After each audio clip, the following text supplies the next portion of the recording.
Good evening guys, I am back. Today I want to show you my unboxing of the new Apple MacBook Air M1 from 2020. I bought it specifically as a gift for my beloved wife. Her previous laptop is the Asus VivoBook Slate 13 OLED.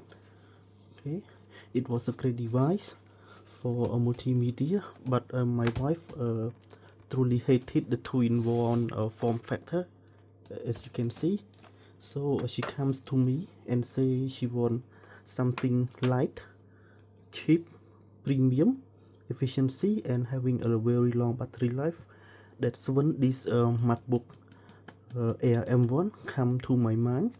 Alongside it, for me, is the Surface Laptop 4, which is price similar in 2024, especially in my country.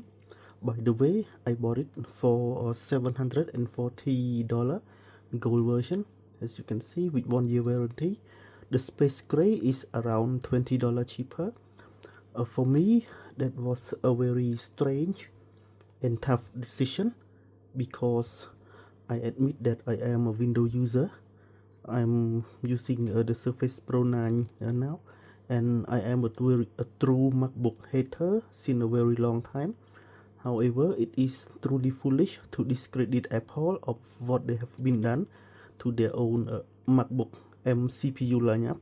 They are best in performance and efficiency. The only close competition for me is the Snapdragon X series. However, they are still very young and not really mature. I mean, will it attract a lot of developer to make their software for ARM? I don't know, only time will tell. Okay, so enough narration. Let's look around the box. Okay, as you can see, no Apple logo, only the image of the device itself. Here the MacBook Air. Here comes the logo. Okay, here is the 8 GB RAM version and 256 SSD. Okay, here is the model number, is the A2337. Okay, let's unbox it. Okay,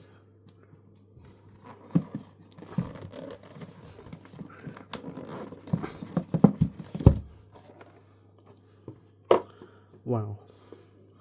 Okay, as always, premium packaging from Apple. Okay, there is a MacBook itself. Okay, the Apple here is the USB C to C cable. It's a white. Okay, here is the some manual. Okay, some Apple sticker with gold color on it, which is very nice.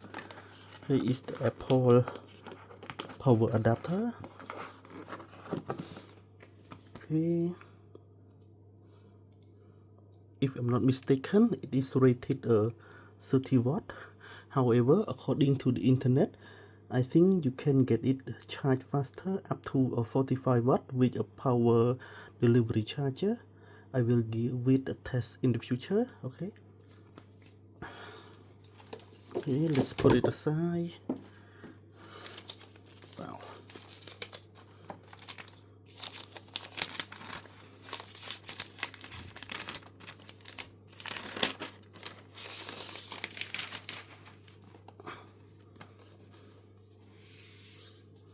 Okay, let's look around the device. The gold color feel very nice. Big Apple logo. The hinge, as you can, the hinge area, and you have one 3.5mm headphone jack. Okay, nothing else. And here you have two USB Type C. Okay, on the bottom is no air vent, and you have 4 rubber feet. Okay, it feels very cold to touch.